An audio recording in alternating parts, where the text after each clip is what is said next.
Hello everyone. I was farming for my Feainon a bit. As you can see, I got actually some pretty nice relic investment on him now, but unfortunately I am missing a better sphere, and of course I could 100% use a better rope. I'm working towards it, right? However, today I saw a video comparing E2 DPSs, right? All Amphorius E2 DPSs against each other, and I got the idea to make a video kind of glazing Feainon's vertical investment. Feainon has the most disgusting vertical investment for a character specifically themselves, right? I'm not talking like entire team, because if you include entire team these days at higher levels of investment, it would probably be Cassie because of Evernight. That E1 is fucking disgusting for the team, and then the E2 increases her overall output by like double if not more, right? But Feainon's, specifically for himself, is 100% the most disgusting in the game, and even though E0 to E2 is talked about a lot, I think there's a incredibly underrated Eidolon. Of course, most people won't reach, but I think it's cool to talk about, right? So let's talk about Feainon's Eidolon investment real quick and talk about why it's as strong as it is. So here we have his E1. Now this is actually probably his weakest E1 outside of Pure Fiction, but even then it's still like pretty strong, right? So for those who don't know, whenever Feainon kills an enemy, basically it will decrease his AV consumption, right? So let's say you ult with Feainon and a few turns are in the other cycle. If you kill enough mobs, you can just get all of your turns in that one cycle, and this especially makes a difference in his Pure Fiction performance, right? The less AV consumption, which is the #1 flaw this guy has, the more turns you're just going to be able to get off in total, which makes a pretty noticeable difference in his performance. However, if you aren't able to kill as many mobs, then this E1 won't be as noticeable, and the only thing you'll really benefit from it is the 50% crit damage, right? However, the main reason why people pull this E1 is to get one step closer to his E2. Now this is bar none the strongest E2 in the entirety of the game for any DPS. Don't feel FOMO for it. It will likely change going into version 4. We always get massive power creep and especially Eidolon creep every time we enter a new version. However, Feainon is the first main DPS in the entirety of the game to get what is basically E6 res pen. 20% res pen is usually something locked behind people's E6, but he has it in his E2 instead, alongside the most broken E2 ability in the entirety of the game.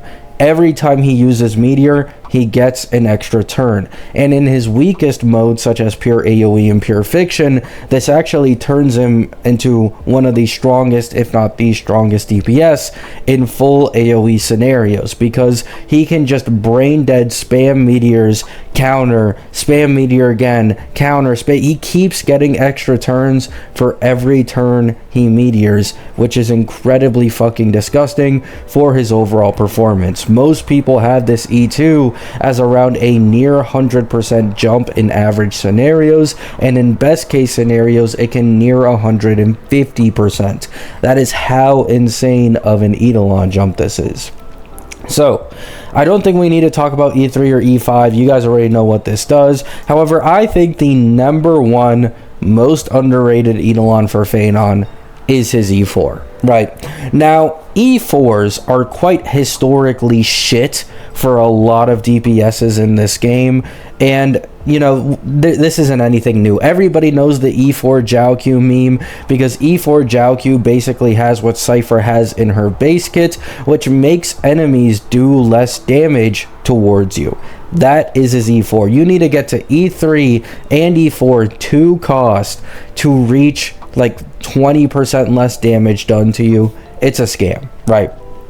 But this E4 is probably the strongest E4 in the entirety of the game. The reason being, if you're ever in any situation where it isn't completely pure single target, you will want to use this counter, and he uses his counters on average more than he uses his meteors. And what this does is that if you're able to get 10 or higher stacks on the counter's damage, it now does almost the same amount of damage as his meteors, right?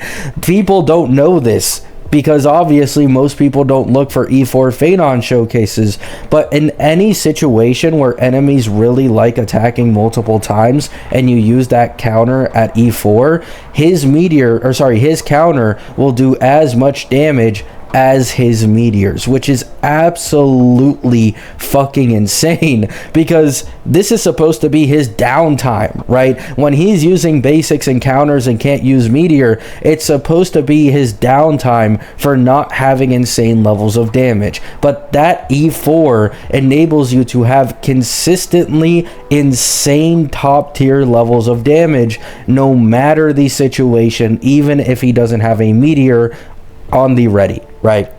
So his E4, the most underrated one in the entirety of the game, and probably the strongest one in the entirety of the game, turns him into an absolute menace. And if you've seen this guy's E4 in action in Pure Fiction, oh my god, right?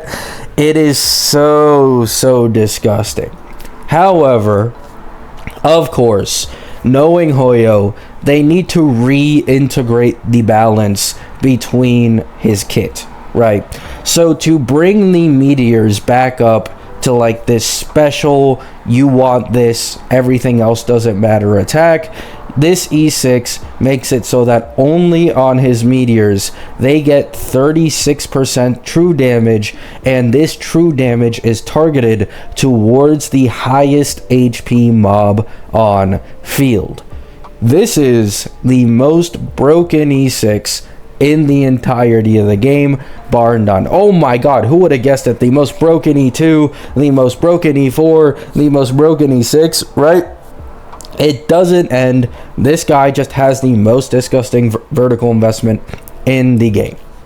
So, if you do 3 million damage, right, with a meteor, 2 million damage, whatever, assuming 3 million, you will do more than 1 million single target damage additionally to the highest HP mob on field.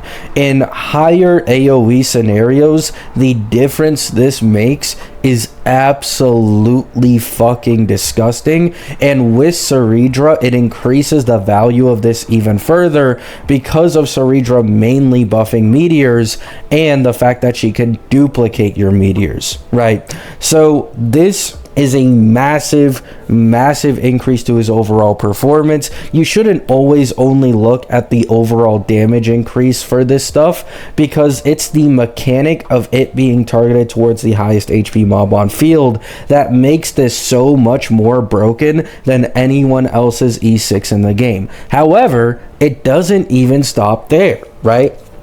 Alongside this true damage buff that is literally 50% stronger than Tribi Z1, you also have the number of overflow points for his core flame no longer has a limit. For those who don't know, before E6 you can cap out at 15 core flames and then you won't be able to gain any more. However, what this E6 does is it allows you to stack past this, and on top of that it gives an extra 6 points of his core flame at the beginning of battle. So if you do a normal Feainon rotation, you can get near 20 core flames on him, and what this means is he will ult, and then the second he escapes out of ult, if for some reason he hasn't finished the battle at E6, he can instantly ult again, right? For those who don't know, this is basically Lygas's mechanic, right? if you play Feainon correctly against Lygus and you spam counter, Lygus will give him another ult, and so he will have no ult downtime against Lygus. And that is supposed to be a bit of like a preview to the power you could have with his E6. His E6 allows this. There is no ult downtime. And then alongside this, once again, it has this broken ass true damage that makes him insanely disgusting even in pure AoE, right? So that is a quick video glazing Feainon's vertical investment. Truly the most disgusting in the entirety of the game. And I will keep preaching what I've been preaching for a long while now. If you are a Feainon main, this is one of the few characters in the game where it is just much more worth it to go into his vertical investments than to go into horizontal investments for the entire team, right? The unfortunate truth is this guy didn't get as much teammate shilling as Cassie, and so in return, the Hoyo devs made his Eidolons the most broken in the game because he's a pure hyper carry. And of course, he has the additional value of being able to be ran sustainless. For example, something you can do easily when you get this guy at E6 is run him with E1 Tribby, as you don't need to worry about being targeted by buffs anymore to go into ult. And so E1 Tribby plus his E6 makes it so that you now have 60% true damage that is targeted towards the highest HP mob on field, which depending on the scenario could be the most broken combo in the entirety of the game, right? So that's enough glaze for E6 Feainon. It's really strong. I'd highly recommend his Eidolons, and I'd say that even going from E2 to E4 and E6 is actually competitive with Ceredra's value, right? Because if you're able to reach that E6 and you're confident you can, then it will be nearly as valuable as adding 4 cost into Feainon's team through Ceredra herself. Yet Feainon can continuously get buffed by general supports going into the future. This is not slander to Cassie. I just recently made a video talking about how I'm happy I have an E2 Cassie account and all this investment I'm going to do on her. However, the reality is Cassie's entire team has perfect synergy. No one in that team is likely going to be replaced for years to come. However, Feainon has the opposite issue where even the supports who he's supposed to be synergistic with and are kind of made with him in mind, they don't give anywhere near as much of a jump as Cassie's supports gives her. So he is much less reliant on his specific supports, and what this means is that given natural support power creep going into the future, easily they could become best in slot for Feainon, and Feainon would continuously become stronger over time. And this is why I recommend Feainon's vertical investment so hard, even outside of just how great value it is. What if you pull Ceredra, right? And then you find out that half a year later, there's a new support who is just way stronger in version 4 who can be on the same level as Ceredra. Well, you're now going to have to pull an extra limited for that new teammate, and your performance for Feainon isn't going to change all that much. While if you would have already invested it into Feainon's Eidolons instead, you wouldn't have to worry about this, and that new support would just be in general massive buff towards your Feainon, right? Feainon's vertical investment is like the only character in the entirety of the game where it is just very easily a no argument debate. His Eidolons will always take higher priority over any teammates in his team because of him being able to use damn near anyone as a support, right? Love you all. Hope you have a great day. Hope you have a great night. Stay excited for Cyrene. I hope Cyrene ends up having some Feainon synergy so she can be added into his sustainless 4 slot, but we'll see, and peace out.